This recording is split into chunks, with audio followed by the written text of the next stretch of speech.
Jueves 23 de enero de 2025, jornada académica inicial, matutina, de nuestra actividad diaria como Fundación Excelencia, Liderazgo y Transformación. Hoy llegamos a la emisión 689, estamos a 11 episodios de completar el número 700 de los capítulos de lo que ha sido el trasiego de la violencia inicialmente tripartidista y luego narcoterrorista contra Colombia. Nuestro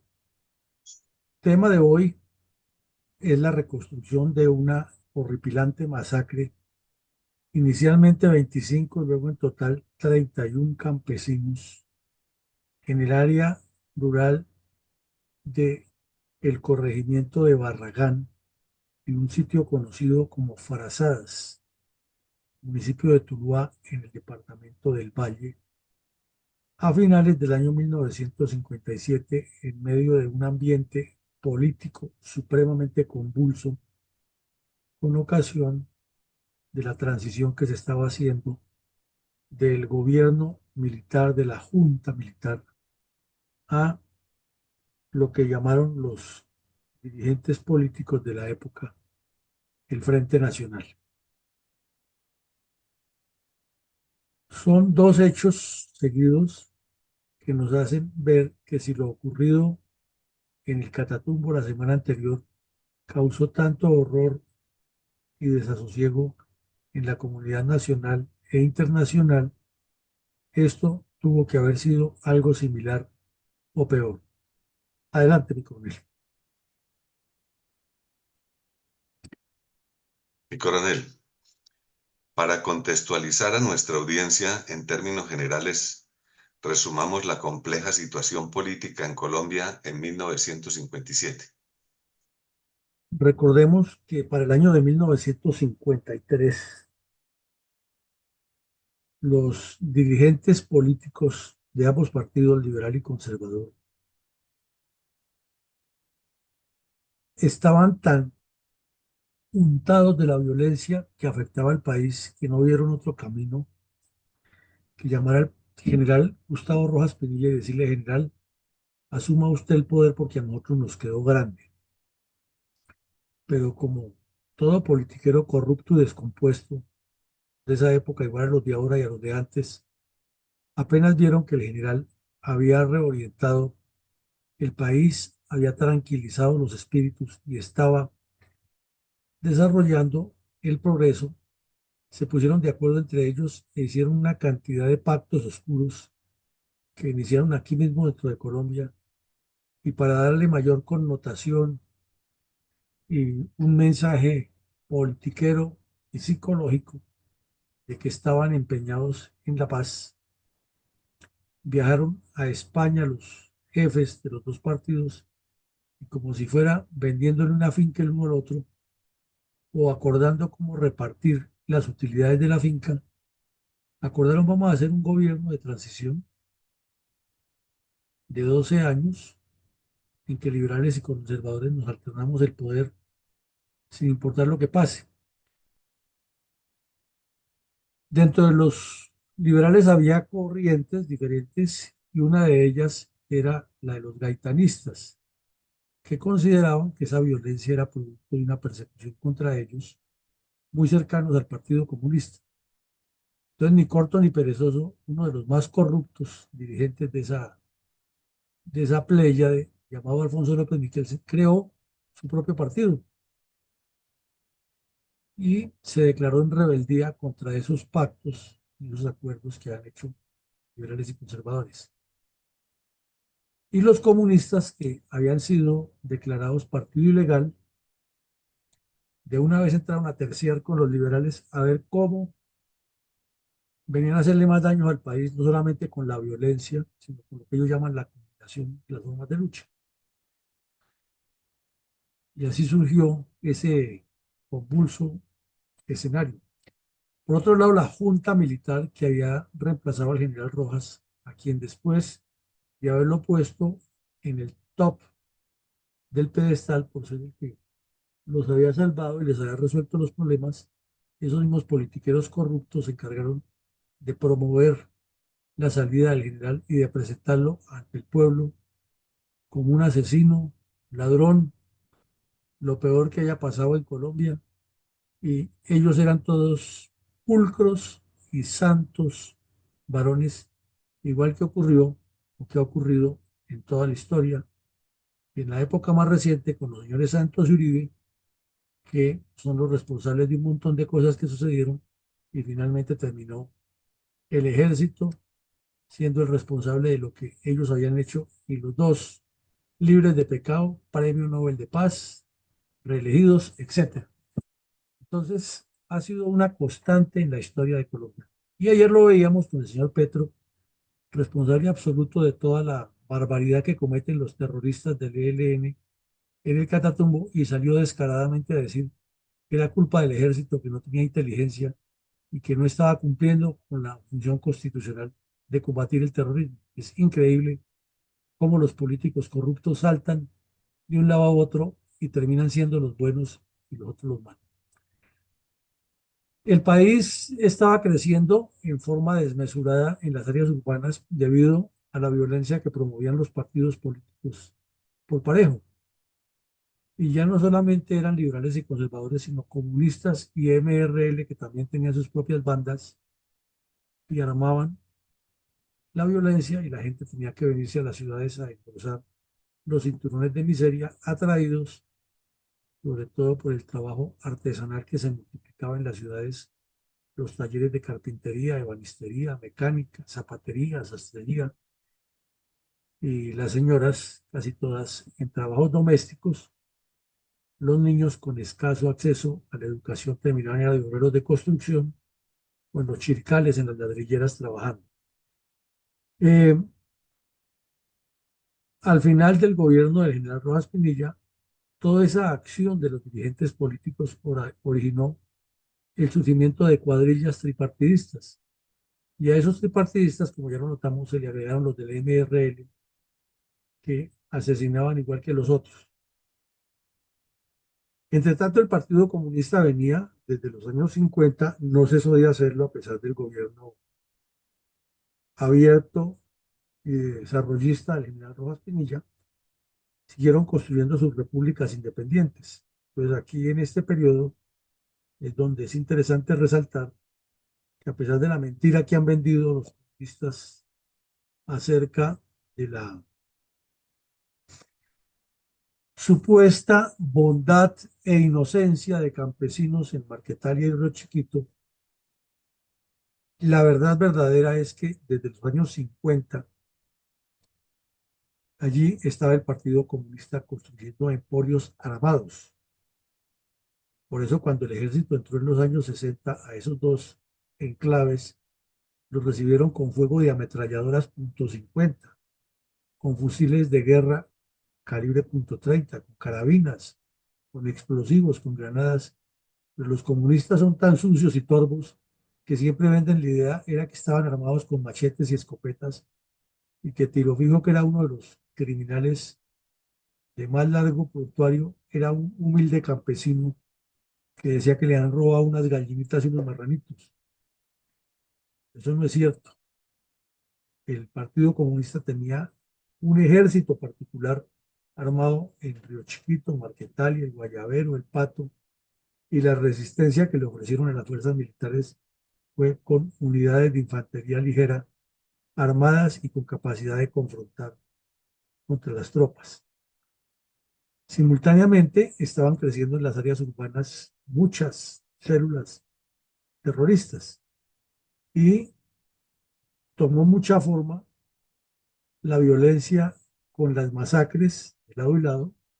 y las extorsiones constantes, a lo cual se fue sumando progresivamente que la masacre traía anexo el robo de la tierra, la ocupación de facto y la legitimación también de facto que se hacían notarías y alcaldías a los nuevos dueños. Por eso lo hemos dicho aquí varias veces, muchos de los actuales propietarios finqueros en el Valle y en el Quindío y en el Tolima, el Cauca, tiene en sus manos y su historial bastante untado de sangre y fueron transferencias ilegales hechas por medio de la fuerza, y ese ha sido uno de los argumentos con los cuales los comunistas dicen que tienen sus guerrillas,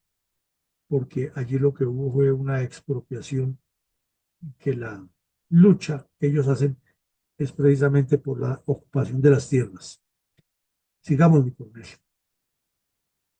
Mi coronel, en ese mismo orden de ideas, por favor nos explica de qué manera concisa fue la violencia que se ensañó contra los campesinos del Valle del Cauca en preludio del Frente Nacional. Entonces, miremos que a esa pregunta es muy reiterativa, ¿no? ¿Por qué el Valle del Cauca? Miremos en términos generales que el Valle del Cauca está ubicado en una esquina suroccidental de Colombia, aquí, que por el occidente limita con el Océano Pacífico y tiene una gran cantidad de bahías, ahí se ven varias, siendo la más conocida la de Buenaventura, muchas ensenadas, clima tropical, que dos de las tres cordilleras constituyen parte del departamento, casi el 60%, la occidental y la central, que por el centro del departamento cruza el río Cauca, uno de los principales cursos hidrográficos colombianos, que en la cordillera occidental nacen una enorme cantidad de ríos y corrientes hidrográficas, algunas descienden hacia el Océano Pacífico al occidente y otras descienden generosas hacia el oriente y aumentan el caudal del río Cauca, que a su vez es alimentado por una cantidad de cursos de agua que nacen en la cordillera occidental, oriente central, perdón. Al norte del departamento está la riquísima región del Chocó, zona completamente tropical y pacífica. Al sur está el exuberante y diverso departamento del Cauca. Al oriente están el Tolima, el Quindío, Caldas y Risaralda, y es un paso directo por medio del Tolima para llegar a Cundinamarca, donde está la capital de la República. Entonces, la posición geoestratégica del Valle del Cauca es fundamental para cualquier proceso de violencia. Pero además es que esa cantidad de cursos de agua y el origen volcánico de sus tierras lo hace poseedor de una riqueza natural y una producción agropecuaria sin par. En el Valle del Cauca, sea en la parte baja o en la parte de la cordillera, producto que corresponde a esos climas, a esos pisos térmicos que se siembre, nace, crece y se multiplica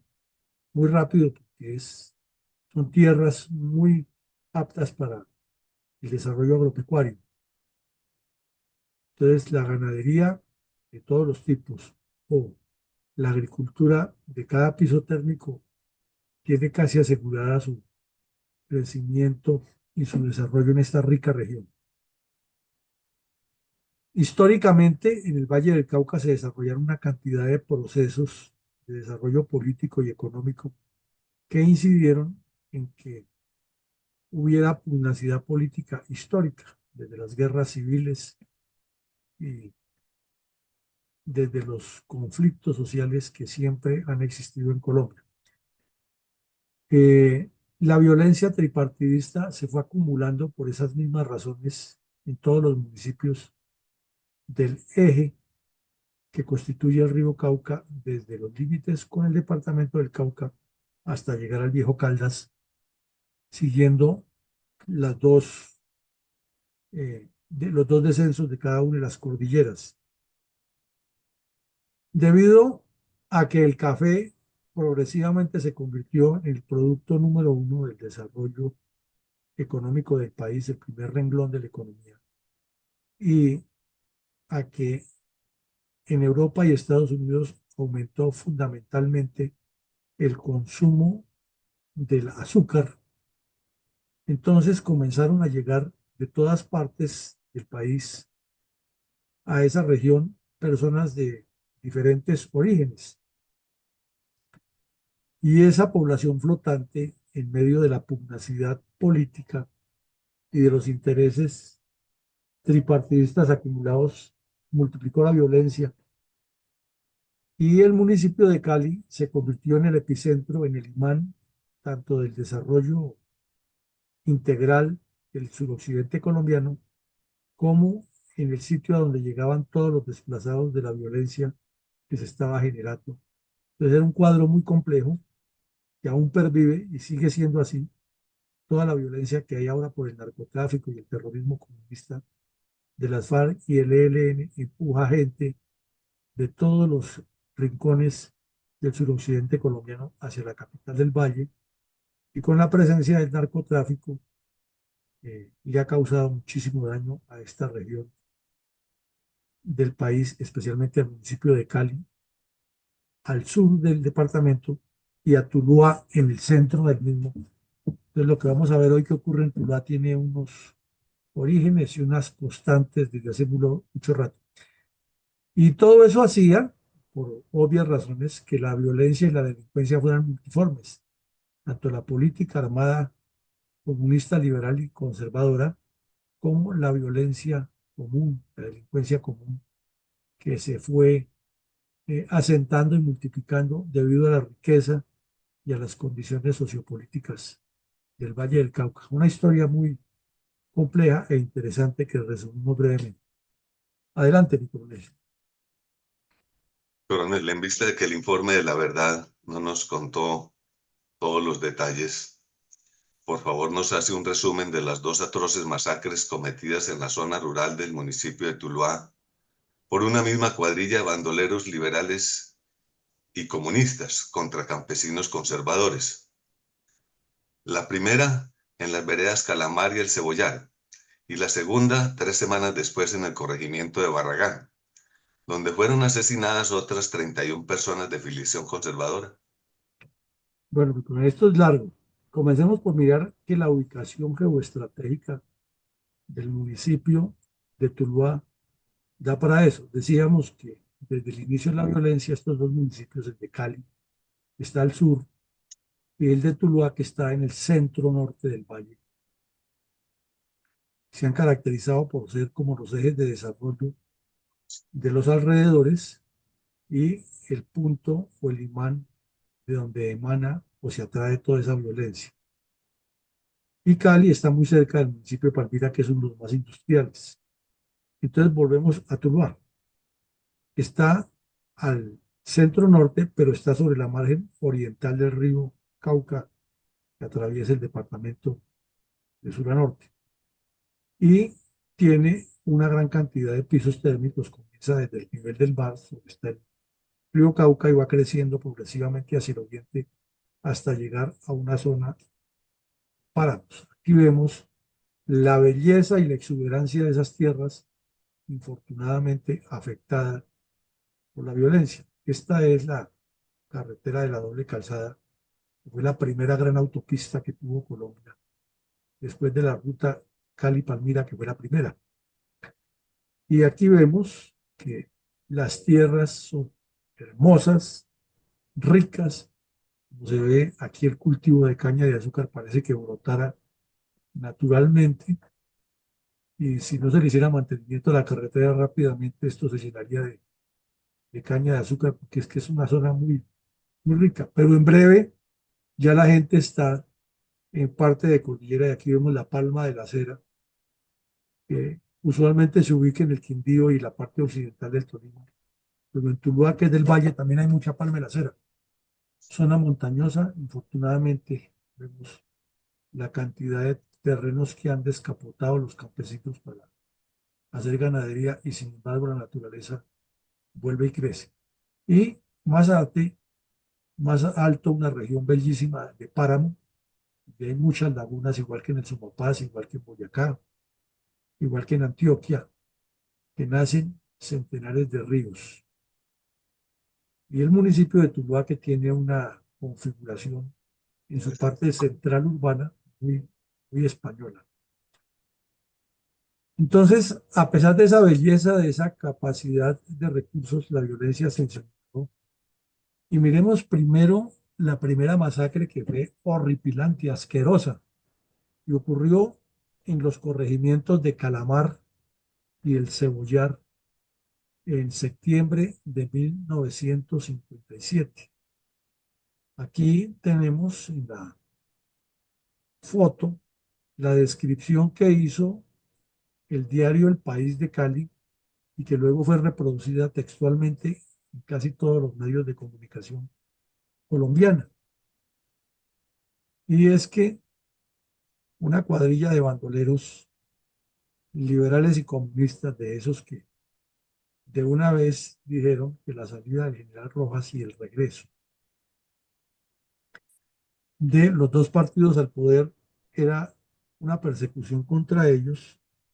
y con ese cuadro que hemos descrito de todo lo que se estaba presentando, la solución era la violencia. Entonces, en el municipio de Génova, y en el Quindío y en la Tebaida, de donde son originarios Tiro Fijo y Timochenko, el par de bandidos de las FARC, miembros del Partido Comunista ambos, allá los comunistas y los liberales del ahora llamado MRL, que se declaraban gaitanistas, organizaron unas bandas de asesinos para ir a cobrarle cuentas a los asesinos del Partido Conservador, que hacían lo mismo en la región. Y entonces se dirigieron hacia Tuluá, donde era de mayoría conservadora, y en el sector del Cebollar y de Calamar asesinaron a machetazos y decapitaron a 29 personas. Algo increíble, algo que se creía que supuestamente el gobierno del general Rojas Pinilla lo había acabado, y que la junta militar que estaba preparando la entrega del poder a los liberales y conservadores les iba a trasladar o a traspasar un país en paz. Y estos corruptos politiqueros reunidos aquí en Bogotá y en Europa no hablaban sino de el pésimo gobierno del general Rojas Pinilla, porque necesitaban regresar ellos, que sí eran los salvadores, desconocían todas las obras que ha hecho el general, desconocían que elementalmente el general era el que le ha dado el derecho a la mujer para votar, que era el que ha transformado los sistemas de educación, que había aplicado las normas que decía o que proponían la CEPAL y las misiones Curry y el FPR, que han venido a Colombia a revisar cómo funcionaba el país. Pues el gobierno del general Rojas Pinilla, con virtudes y defectos, había implementado un nuevo país, pero ese nuevo país no le servía a los politiqueros porque era que no tenían el poder ellos, no tenían la nómina, porque no se podían repartir los ministerios, ya que el gobierno militar colocaba en los ministerios a generales muy distinguidos o a personas prestantes, pero le ponía topes a la burocracia y les ponía normas concretas y objetivos claros, y eso pues no les servía a ellos, porque no estaban en el mando, porque no tenían el poder de los ministerios para nombrar la cantidad de politiqueros y de burocracia que tenían, y fuera de eso no manejaban la plata, que era donde estaba el quid del asunto. Entonces se hicieron los de la oreja mocha, miraron para otro lado y además desde sus intestinidades promovían esa violencia en los tres partidos. Y luego salían en público y se declaraban amigos y miembros de la paz y unidos por la transformación. O sea, la farsa total. Entonces las cuadrillas de bandoleros regionales tenían el maridaje, el padrinaje y la, el cordón umbilical con esos partidos. Y allí llegaron a esa vereda a asesinar a la gente. Eh, el hecho más destacado de eso es que la profesora de la vereda, Calamar, era una mujer muy valiente, y los bandidos llegaron con lista en mano violando y matando gente y la iban a violar antes de matar y esa mujer se jugó la vida y se enfrentó con el bandido y le agarró el fusil que llevaba. Su desespero no se dejó ni matar ni violar y ante el escándalo que se armó fue tal el impacto que los mismos bandoleros vinieron y regañaron al delincuente que estaba haciendo eso y le dijeron que, no que la dejara y ella se fue para los cafetales y comenzó a recuperar a los pocos campesinos que se salvaron y luego relataron ante los medios de comunicación lo que había ocurrido que fue realmente atroz todo lo que ha sucedido, cómo decapitaron niños, señoras, adultos, hombres y todos los gritos que decían, etcétera. Y el ejército intervino de inmediato, se produjeron unos combates, murieron algunos bandidos y durante el hecho de la persecución también mataron a otras personas. Entonces la situación quedó muy tensa y sin embargo la dirigencia política seguía era empeñada en maniatar la junta militar, trasladarle la responsabilidad de la violencia y ellos seguir en su negocio para que entre Laureano Gómez y Alberto Lleras se repartieran el poder. Y la embajada de Estados Unidos mirando para otro lado, hablando era de la necesidad de recuperar la democracia y abriéndole camino al viaje que iba a hacer Richard Nixon para venir aquí como vicepresidente de Estados Unidos, a legitimar la democracia porque las dictaduras no eran convenientes.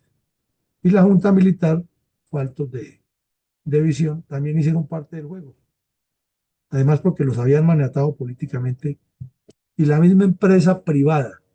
que había recibido con alborozo al general Rojas Pinilla, ahora promovía los paros y las parálisis del país para sacar al ogro que los había salvado y les permitía enriquecerse. Y 3 semanas después ocurrió una masacre primero de 25 personas, luego fue subiendo a 31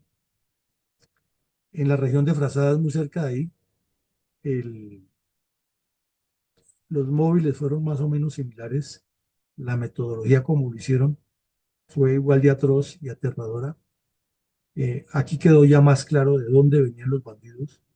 Eran de Génova y ahí estaban los familiares de Tiro Fijo y de otros bandidos. Ya Tiro Fijo tenía un prontuario largo, ya hacía parte de esas cuadrillas, pero también ya se estaba presentando el problema en el Tolima, que liberales y comunistas estaban partiendo cobijas, ya no andaban tan seguido y ya eran pocos los liberales que se iban con ellos, otros los que se han trasladado para luchar contra las guerrillas y la multiplicidad de delitos que cometían se centraban en los económicos, en el robo de fincas y en estos actos de barbarie. Por ejemplo, en Frazadas decapitaron a 30 de los 29 y dejaron las cabezas allí con letreros y mensajes de venganza. Eh, el ejército actuó hasta donde pudo, ya la violencia estaba desatada en el Quindío, entonces las tropas estaban casi que amarradas ahí en el Valle del Cauca y Cauca crecían también estos grupos armados, había violencia en el Tolima, en el Huila y el ejército era muy pequeño, no tenía las suficientes tropas y tenían que moverse de un lado a otro sin los medios suficientes. Adelante, mi coronel. Mi coronel, después de escuchar las descripciones de estos medios de comunicación en general, ¿cómo describieron otros medios de comunicación la masacre de 31 campesinos conservadores perpetrada por bandoleros liberales y comunistas en área rural del municipio de Tuluá Valle en 1957? Mi coronel, eso parece como una caravana de la muerte descrita en forma cruda y contaron casa por casa, sitio por sitio, cómo fueron realizando lo que los bandidos llamaron operación de limpieza. Publicaron los nombres de las personas y relataron cómo llegaron en cada vivienda y mataban 3, 4 personas, las iban decapitando Luego cómo se llevaron a las niñas, que había ahí entre 12 y 18 años, las violaron a todas y después de dejar ultrajar sus cuerpos, las dejaron allí con la advertencia que pronto volverían. Le prendieron candela a todas las casas que encontraron por el camino, porque pues ocurrió que como estaba tan reciente lo ocurrido en Calamar y en el Cebollar, pues la gente se enteró rápido y tenían también sus alarmas los campesinos y se han advertido, entonces algunos se salvaron y desde los cafetales o desde los matorrales observaron todo lo que hacían los delincuentes en las casas, y luego relataron que mm,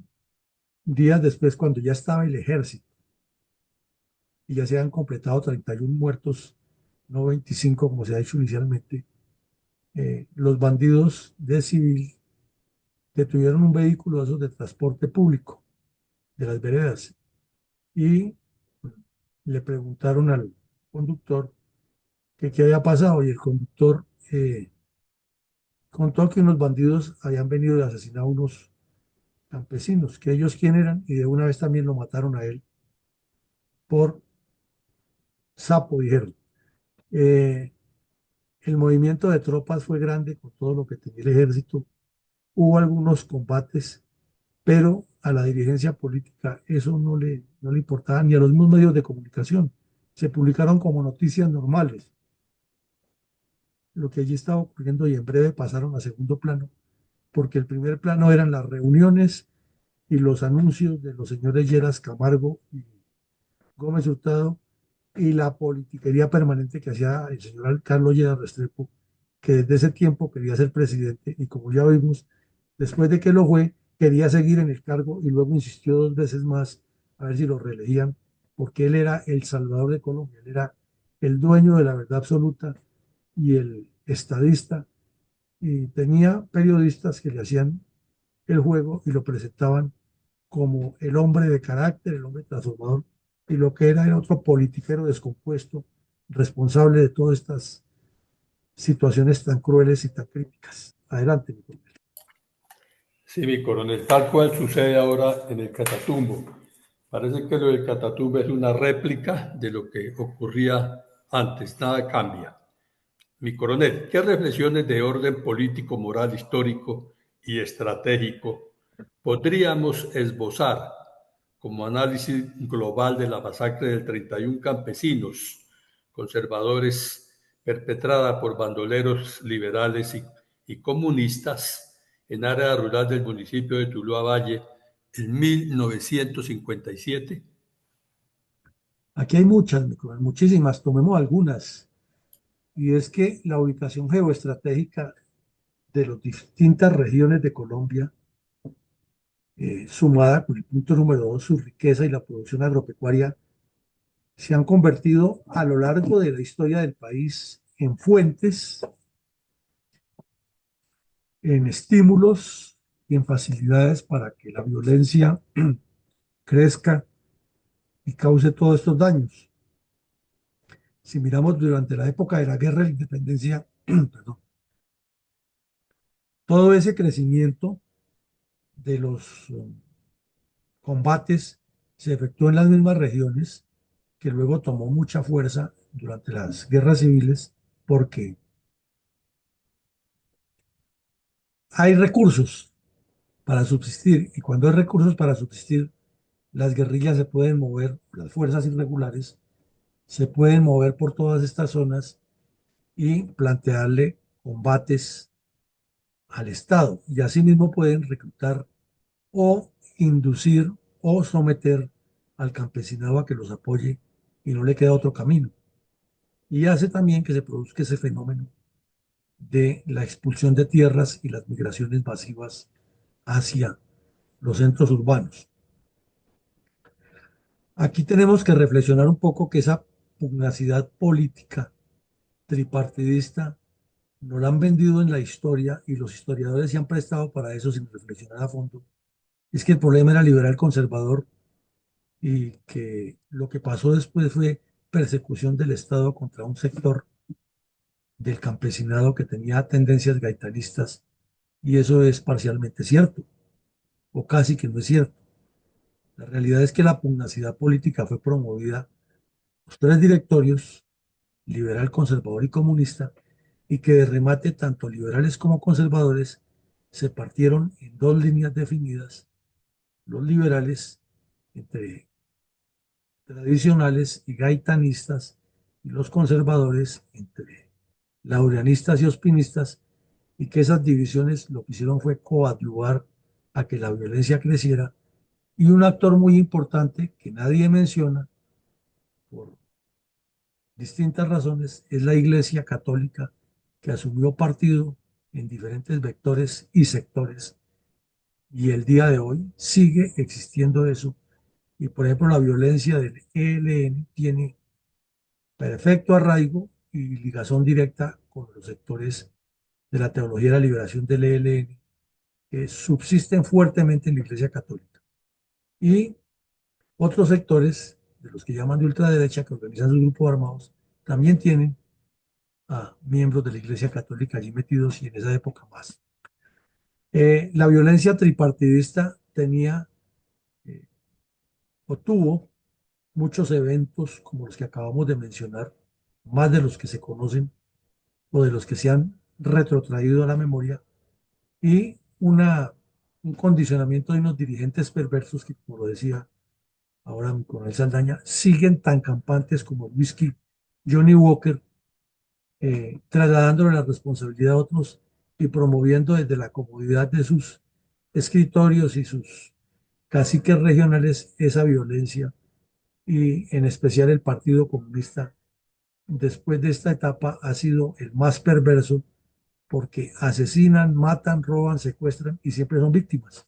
Y ahí los tenemos al día de hoy y tienen unos discursos reiterativos que los medios de comunicación y la academia se los multiplican. Entonces, esa perversidad de los dirigentes políticos de todas las vertientes, y en este caso particular de los comunistas, es como si nada ocurriera con la venia de sujetos, por ejemplo, como el actual ministro Quisto, que hace parte de toda esa dirigencia descompuesta y sabe qué es lo que quieren los comunistas, porque además es de una región que ha padecido esa violencia y tranquilamente sale a legitimarlos y se vuelve amigo de Petro, a pesar de que son el agua y el aceite, pero es tan descompuesto que hace parte de los mismos y sale hasta a defender todas las medidas corruptas y perversas que hace Petro contra Colombia, solo por mantener él y sus amiguetes todos los privilegios que les da la política. Esa situación de la permanente flotación de población, muy relacionada con la ubicación geoestratégica y la producción agropecuaria,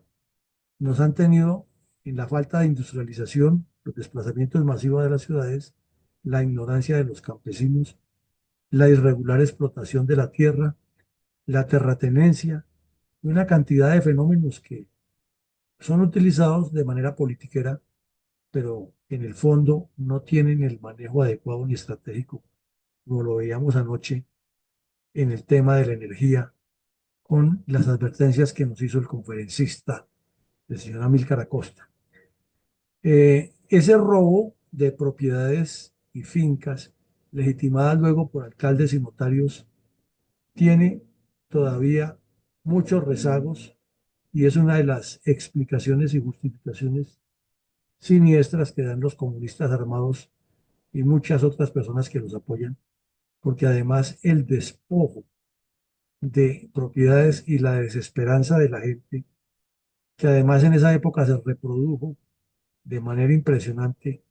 familias de 15, 12, 14, 18 personas, pues augeó en el ADN de cada quien esa mentalidad de la venganza,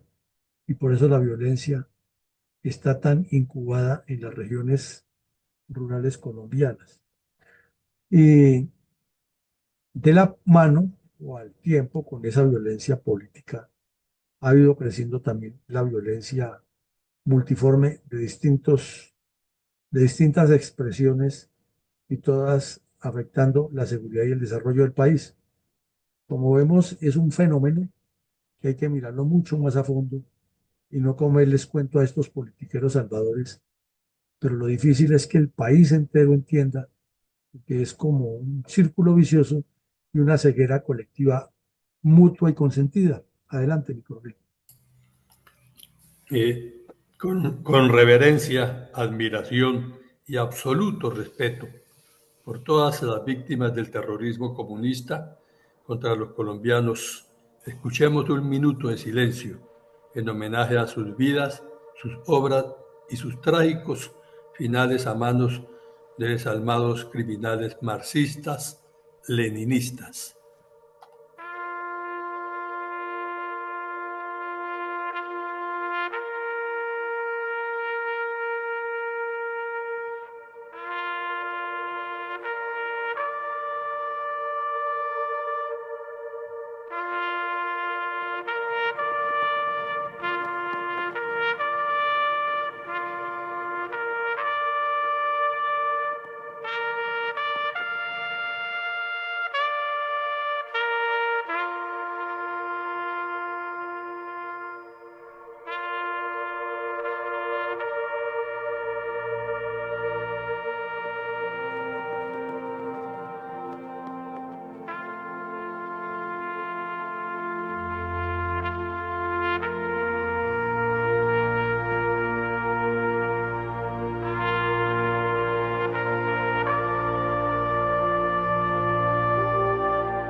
Mi coronel, razonablemente tiene credibilidad y futuro la paz total de Petro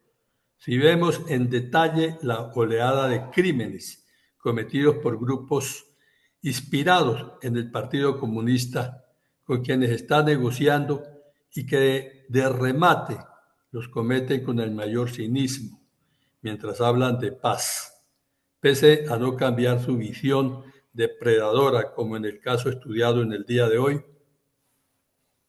Pues mi coronel, infortunadamente diríamos que no, y las razones son comenzando por la misma reflexión que usted hizo hace unos minutos en esta sala.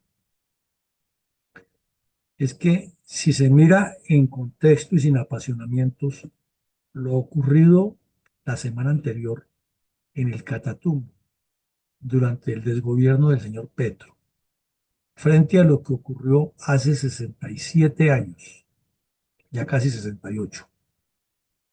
en la zona rural de Tuluá con las dos masacres, y en una y en otra los muertos son más o menos los mismos, el estilo más o menos el mismo, las justificaciones más o menos las mismas, pues quiere decir que no hemos evolucionado y que quizás le daríamos la razón al señor Echandía, que era otro de los responsables de que eso ocurriera, que nuestra dirigencia política es un país de cafres. Y al ver que los hechos suceden de esa manera, que la violencia tiene las mismas connotaciones y que las dirigencias políticas de esa época y de la de ahora utilizaron otros argumentos para enmascarar sus intenciones, que también había intenciones reeleccionistas en esa época, como la de ahora, y de preservarse en el poder para sostener a unas castas descompuestas, como también lo es ahora la casta del pacto histórico, que ya pasó a formar parte de ese tipo de grupos con poder que destruyen el país y reparten a raudales el presupuesto con dentelladas voraces, porque nada sacia su extremo apetito de enriquecerse y de aprovechar la riqueza que es tan grande en Colombia,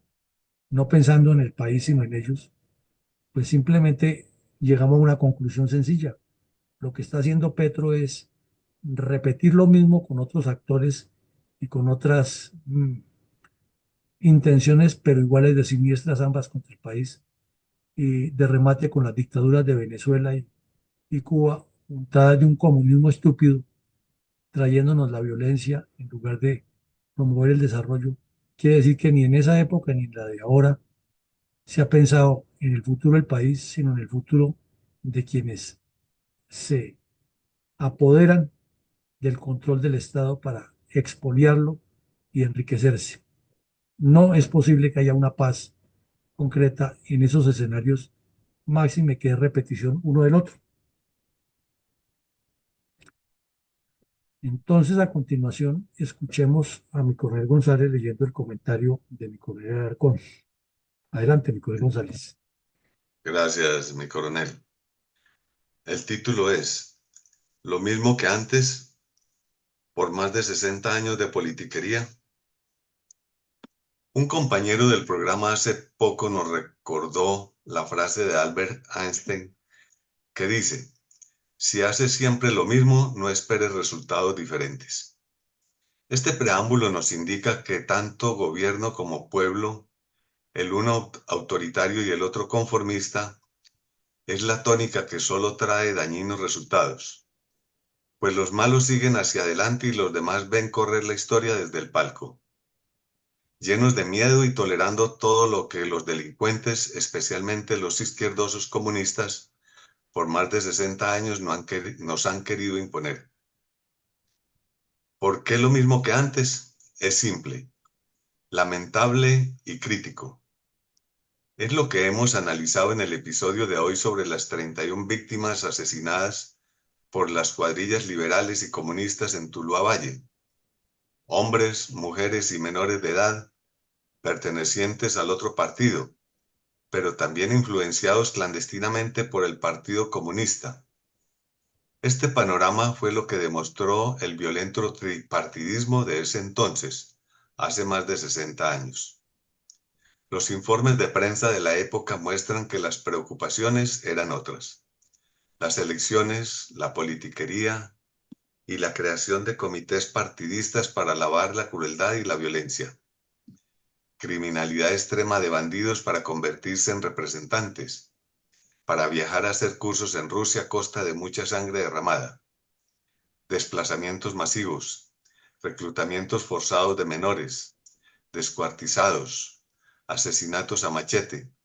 juzgamientos ilegales con condenas a muerte, fortalecimiento de cuadrillas y grupos ilegales, permisividad para hacerse llamar ejércitos y autoasignarse grados y cargos militares, los mismos que solo se obtienen con esfuerzos, estudio y sacrificios patrióticos. Estamos viendo lo mismo que antes, con algunas mejorías, como el uso de sofisticadas armas, pero en el fondo es lo mismo, incluyendo el auspicio de caciques políticos locales, regionales y sobre todo nacionales, solos para su beneficio personal. De pronto, el único ingrediente que aparece en la actualidad, pues antes vivían del robo, el asesinato, la usurpación de tierras, ganados, víveres, ropas, joyas, dineros y armas. Ahora es más con el secuestro y la extorsión, y el diverso terrorismo con que se mantiene amedrentado al pueblo que tanto dicen defender, como el maldito narcotráfico auspiciado por el gobierno, cuyas ganancias son usadas para crear violentos grupos, con la seguridad de que obtendrán el perdón de sus crímenes, apoyados por abogados y simpatizantes torcidos, que les hacen firmar acuerdos y documentos que solo sirven para sacarlos de la cárcel, para regresar a lo mismo, a la delincuencia, a burlar la justicia, y ahora hasta les pagan y convierten en gestores de paz. ¿Quién construyó todo esto? Nada más ni nada menos que los políticos y politiqueros de turno, que solo piensan en su bien particular.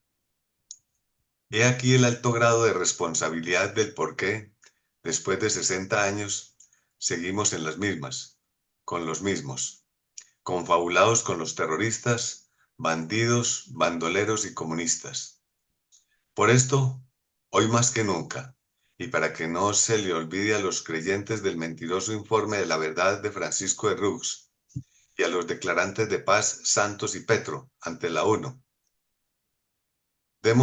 tenemos que reverenciar y rendir sentido homenaje a la enorme cuota de héroes de las Fuerzas Armadas, en especial al Ejército y la Policía Nacional, que se han inmolado combatiendo el terrorismo. Los que no aparecen en los reconocimientos y que solo los tenemos en cuenta para culparlos de crímenes de los que son inocentes, porque los verdaderos autores son los mismos quienes los acusan. Y hasta para justificar por vía judicial el saqueo de las arcas de la nación, botín disimulado bajo la figura de indemnizaciones y pagos a los mismos asesinos y terroristas, y a víctimas imaginadas con ese fin. Por eso deseamos y decimos a esos héroes defensores de la sociedad, paz en sus tumbas, jamás los olvidaremos. Finalmente quiero invitar a todos quienes nos escuchan a que difundan lo mismo en el programa, a entrar a la página web y en familia o con amigos que se enteren de la verdad verdadera y comenten lo expuesto, que es fruto de investigación que solo busca que todos estemos enterados y pensemos si vamos a seguir con la misma para obtener lo mismo desde hace 60 años, que solo ha sido violencia, terrorismo comunista a la lata. Dios nos tome confesados. Muchas gracias para todos. Bueno, muchas gracias, mi coronel. Totalmente cierto. Mi síntesis del problema está en la dirección política. Los pueblos hacen lo que los políticos los dicen y van hasta donde ellos los guíen, pero con una dirección política tan disímil, desarticulada y sin objetivos nacionales, y siempre pensando en sus intereses particulares, utilizando la violencia como medio para imponerse,